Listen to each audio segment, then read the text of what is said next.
How to fix horizontal lines on Android phone. Hi everyone, this is Kate here and welcome back to the channel. And on today's video we will learn how we can fix if you are seeing horizontal lines on your Android phone screen. So without further delay, let's get started. First option is to restart your mobile device. Simply press and hold the power button, tap on restart, then it will clear any temporary glitches and that may help you solve your problem. If that still does not work, make sure or check for any of the screen damage. Clean your screen and check for cracks or dents. Make sure that there is no pressure being applied.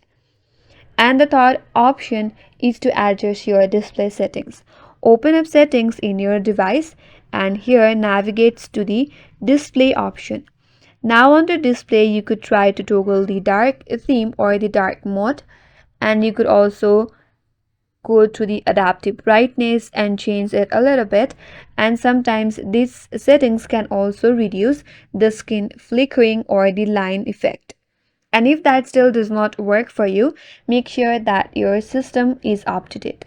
So to update your software, you have to open up settings.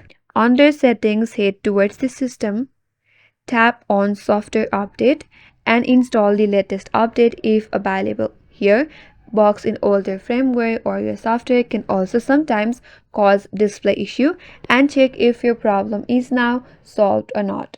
So these are some of the ways that will help you fix if you have horizontal lines on your Android device. That's it and that's all for today's video. Hope this video was helpful, and if you're new to our channel, consider subscribing. Thanks for watching and stay tuned for more videos.